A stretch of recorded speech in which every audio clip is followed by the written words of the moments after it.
Hello everyone. Today we are going to discuss exercise 14.1. Question 1 and 2 we have already discussed. Now let's see question number 3. Question number 3 is find the principal for the following. Principal हमें find out करना है. Simple interest given है, rate हमें given है, time हमें given है. Okay, तो principal find out करने के लिए हमारे पास फॉर्मूला क्या होता है? Simple interest into 100 divide by rate into time. जो जो हमें गिवन है पहले वो नोट कर लेते हैं हम. SI ₹315. Then rate is 5.5% and time is 4 years. हमें फाइंड आउट करना है प्रिंसिपल. सो सबसे पहले हम फॉर्मूला नोट करते हैं कि फॉर्मूला हमारे पास क्या होगा प्रिंसिपल फाइंड आउट करने के लिए. Principal will be equal to SI into 100 divide by rate into time. Now SI 315 into 100 rate is 5.5 into time 4 years. Okay, cancel out करते हैं इसको हम. 5 1 = 5 डेसिमल, देन 5 1 = 5, 5 6 = 30, 5 3 = 15, 4 1 = 4, 4 25 = मल्टीप्लाई कर लेते हैं. 25 3 = 75, 25 6 = 150, 157 डिवाइड बाय 1.1. या तो इसको 11 से डिवाइड करके और तब हम डेसिमल लगा देंगे या फिर डायरेक्ट डिवाइड कर सकते हैं. Okay,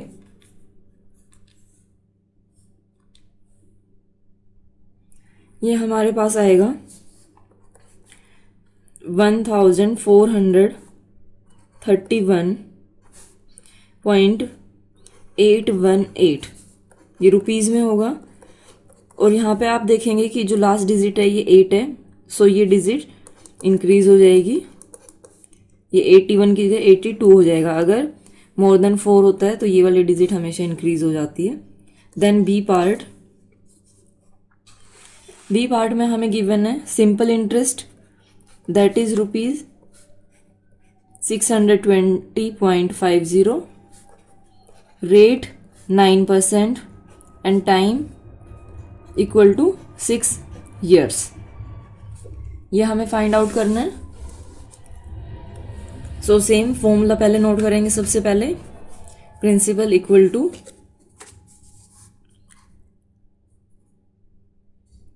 SI multiply by 100 divide by rate into time. Simple interest is 620.50 into 100 divide by 9 into 6. पहले कैंसिल आउट करके देखते हैं कि हो गया या नहीं डिवाइड. ये 2 से तो हो ही जाएगा. 2 3 ज़ा, देन 2 3 ज़ा, 2 1 ज़ा, देन 0, 2 2 ज़ा, 2 5 ज़ा.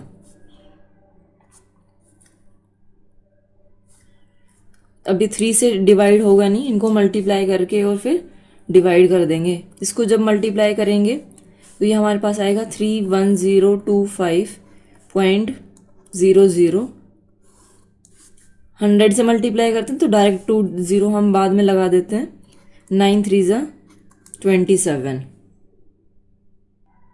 ये हमारे पास आंसर आएगा 1149.074. अभी बाद वाली डिजिट 4 है, लेस देन है, तो इसमें हमें चेंज करने की ज़रूरत नहीं है. डायरेक्ट हमारे पास क्या आएगा 0.07. Now c part.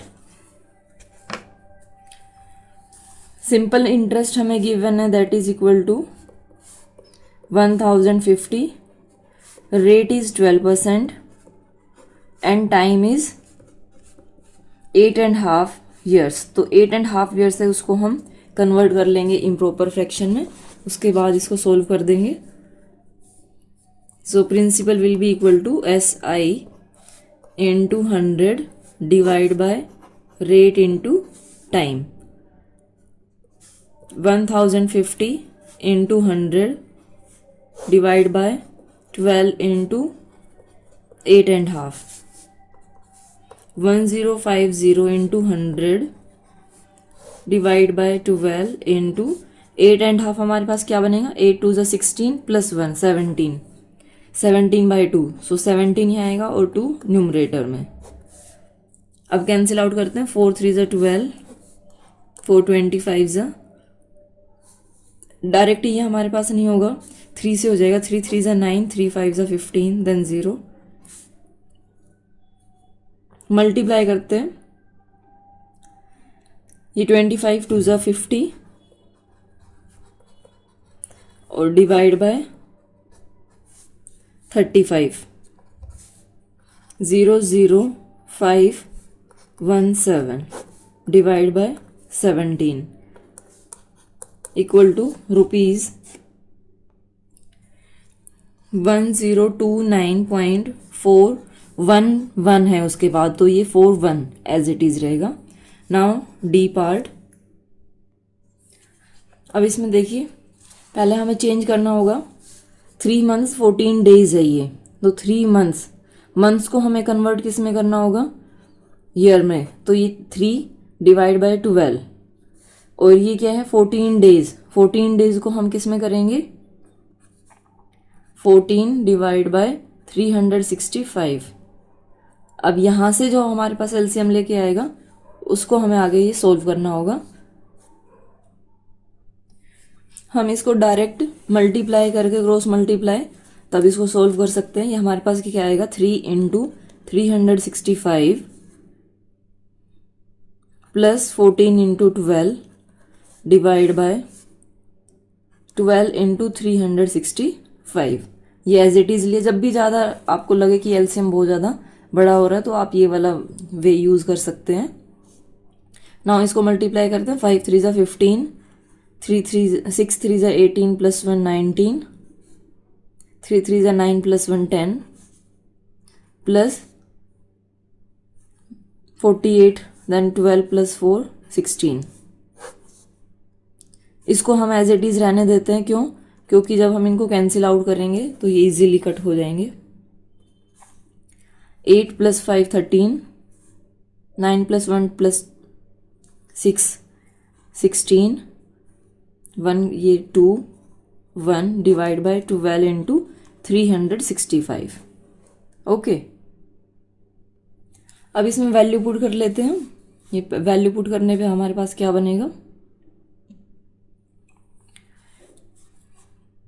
Principal will be equal to SI into 100 divide by rate into time, that will be equal to 126, sorry ये वाला है हमारे पास 3500 multiply by 100 divide by rate is 4 3 12 plus 1 13, 13/4, तो 4 हमारे, चलो बाद में नोट कर देंगे, इंटू 1263 डिवाइड बाय 12 इंटू 365। अब इसका रेसिप्रोकल करना होगा हमें, यहाँ पे सोल्व करते हैं। अब 3500 इंटू 100 इंटू 4 इंटू 12 इंटू 365, ये वाला हमें मल्टीप्लाई करना है, डिवाइड बाय 13 इंटू 1263। अब इसमें देखते हैं हम, क्वेश्चन हमने ठीक नोट किया है क्या, हाँ इसमें SI हमारे पास यही था। तो ये हमारे पास क्या आएगा, कैंसिल आउट करने के लिए हमारे पास इसमें मुझे नहीं लगता कि कुछ भी है। 3 से ये कर सकते हैं, लेकिन 3 से कैंसिल आउट करने के लिए ये है बस एक, 3 4 12, 3 4 12, 3 2 6, 3 1 3,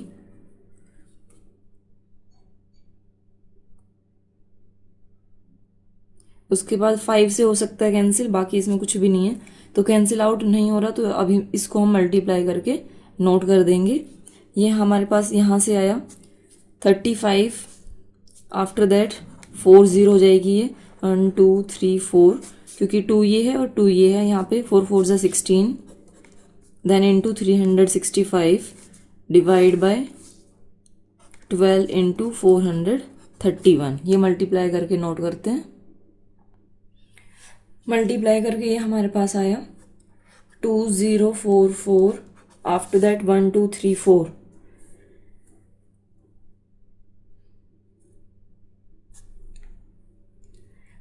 और जब ये मल्टीप्लाई किया हमने 5 4 = 20, तो यहाँ से आएंगे 2 0 और 6 0 आएंगे हमारे पास, डिवाइड बाय। अब देखिए ये क्वेश्चन देने का कोई वो नहीं होता कि एग्जाम में इस टाइप के क्वेश्चन आएंगे, इतनी बड़ी कैलकुलेशन वाले क्वेश्चन देना मतलब कि बच्चों को फंसा के रखना, टाइम वेस्ट करना। अदरवाइज इस टाइप के क्वेश्चन देने की कोई ज़रूरत नहीं होती। 7 6, अब इसमें ये हो सकता है कि अगर 366 ले हम डेज उसमें, तो उससे आंसर चेंज होके आएगा। अदरवाइज नॉर्मल अगर लेके करेंगे तो ये वाला है। ओके, ये मैंने 2 बार चेक किया, दोनों बार यही आंसर आ रहा है सेम। अगर आपकी साइड से ठीक आंसर मिलता है आपको तो ज़रूर कमेंट करिए। Now question number 4, a sum of money at simple interest doubles itself in 4 years. In how much time will it triple itself? Question में क्या गिवन है कि हमारे पास कोई मनी है, वो सिंपल इंटरेस्ट पे डबल हो जाता है 4 साल में। आपको बताना है कि कितने साल में वो ट्रिपल हो जाएगा। ओके, अब इसमें सोचने वाली बात है कि सिंपल इंटरेस्ट अगर डबल हो रहा है 4 ईयर्स, तो ट्रिपल कितने में हो जाएगा? 4 2 = 8। लेकिन हमें ये करके दिखाना है, तो देखिए करते हैं इसको। इसमें देखिए अमाउंट हमें क्या बोला गया कि जो सम है वो डबल हो जाता है, तो हमने लिया 2x, प्रिंसिपल लेट किया x, टाइम है 4 ईयर्स। इसमें एक चीज़ ध्यान रखेंगे कि जो रेट ऑफ इंटरेस्ट है वो सेम रहेगी इसमें। Then amount 3x, principal x, और टाइम हमें फाइंड आउट करना है। तो हम दोनों को कंपेयर करके चलते हैं कि रेट दोनों में सेम है। तो यहाँ से देखते हैं कि टाइम हमारे पास क्या होगा। अगर हम ये वाला लेते हैं कि सिंपल इंटरेस्ट, तो सिंपल इंटरेस्ट हमारे पास क्या आएगा? Amount minus principal, 2x minus x, that is equal to x। तो x into 100 divide by principal x into rate, हमारे पास दोनों में सेम है। दोनों को कंपेयर करते हैं हम, और यहाँ से हमारे पास टाइम क्या होगा? यहाँ SI will be equal to 3x minus x, that is equal to 2x। तो ये 2x into 100 divide by r into x into r। तो यहाँ से x से x कैंसिल हो गया। ये देखिए हमारे पास क्या आया? 100 बाय r। और यहाँ से हमारे पास क्या आया? 2 इंटू 100 बाय r। अब हम इन्हें दोनों को कंपेयर करेंगे। तो जब दोनों को कंपेयर करेंगे तो ये हमारे पास देखिए टाइम पहले 100 बाय ये r था, इधर ये 100 बाय r का डबल है। मीन्स इसमें टाइम क्या हो रहा है हमारे पास? ये डबल हो रहा है। तो यहाँ से आप कंपेयर करके नोट करेंगे। Comparing we get time is double of previous time.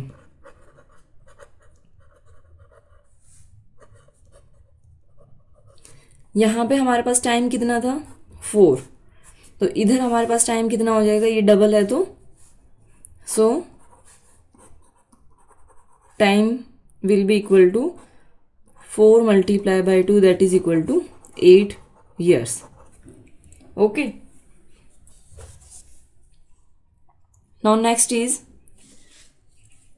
Uday takes a loan for 5 years at a rate of 7.5%. He calculates that by the end of the loan period he will have repaid rupees 1,10,000 in total. How much does he borrow? यानी principal हमें find out करना है। Okay, और यहाँ पे ये हमें given है, ये क्या है, ये अमाउंट हमें गिवन है, तो उसने बोरो कितना किया वो हमें बताना है। तो इसके लिए आपको लेट करना होगा पहले। Late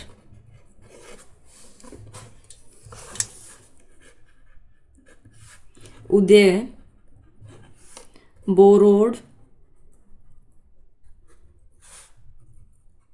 money equal to rupees x, time 5 years, rate 7.5%। अब देखिए आपकी बुक में कितनी सारी मिस्टेक है ना, यहाँ पे गिवन था कि पर एनम है या ना यहाँ पे गिवन है। और अमाउंट हमारे पास कितना है, दैट इज इक्वल टू 1,10,000।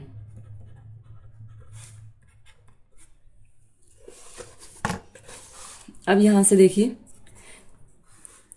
जो अमाउंट हमारे पास होता है वो क्या होता है, सिंपल इंटरेस्ट प्लस प्रिंसिपल। यहाँ से हम पहले सिंपल इंटरेस्ट फाइंड आउट करेंगे। तो सिंपल इंटरेस्ट कितना है हमारे पास, कैसे होगा, principal into rate into time divide bye 100। Principal x into rate 7.5 time 5 divide bye 100। ये हमारे पास आया 5 5 से 25, 5 7 35 plus 2 37 divide bye 100 into x. Amount हमारे पास क्या होगा, principal plus simple interest. Principal is x and S I is 37.5 divide bye 100 x. दोनों को ऐड करेंगे तो ये हमारे पास ये यहाँ 100 आएगा, 137.5 डिवाइड बाय 100 एक्स। अब ये हमें कितना गिवन है, ये हमें गिवन है 1,10,000 के इक्वल। तो वैल्यू ऑफ एक्स हम फाइंड आउट कर देंगे यहाँ से। अमाउंट इक्वल टू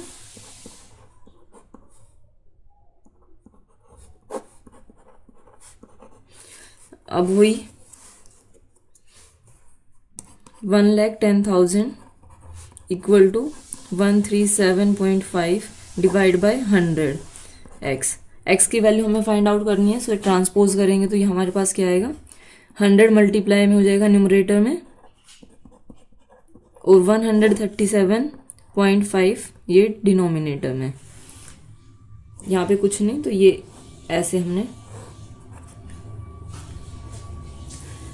इसको मल्टीप्लाई करेंगे तो ये तो सेम ही रहेगा। इसको डिवाइड करके हमें नोट करना होगा। डेसिमल इसकी रिमूव करेंगे तो एक और आपके पास जीरो आ जाएगी और इसको कैंसिल आउट करके या इसको डायरेक्ट डिवाइड करके नोट कर देंगे। 25 से करते हैं सबसे पहले। 25 5 जब 125, देन 12 125 फिर से 55, 25 4 ज़ा 100, 25 4 ज़ा 100, उसके बाद 1 1 2 1 2 3 4 5 0।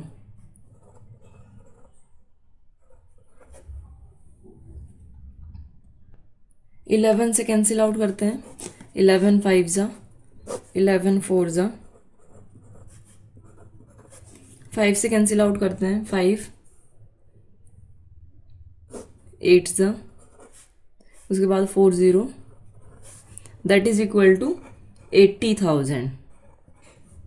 सो अमाउंट कितना था वो, Uday borrowed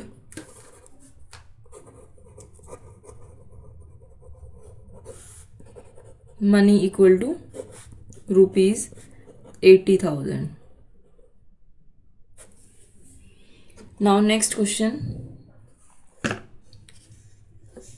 find the simple interest on rupees 2,500 at rate of 16% per annum for 85 days. Also find the amount. Simple interest और ये फाइंड आउट करना, नोट कर लेते हैं क्या क्या गिवन है पहले हमें। ये हमारे पास है जो 85 डेज है उनको हमें चेंज करना होगा। Principal into rate into time divide bye 100।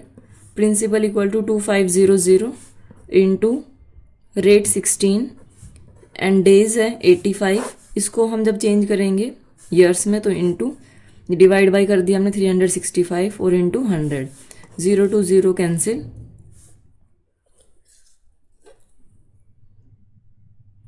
उसके बाद कैंसिल आउट करते हैं इसको। 17 5 जा 5 7 जा 5 3 जा। उसके बाद ये कैंसिल आउट नहीं होगा, हम मल्टीप्लाई करके इसको नोट कर देंगे। 25 इंटू 16 इंटू 17 डिवाइड बाय 73। ये हमारे पास आया 6800 डिवाइड बाय 73। इसको डिवाइड करेंगे then we will get rupees 93.15। Amount हमें फाइंड आउट करना है, सो अमाउंट के लिए क्या करेंगे, दोनों को ऐड कर देंगे हम। Principal plus simple interest 2500 plus 93.15, that will be equal to rupees 2593.15. This is our answer. Remaining questions we will discuss in next video.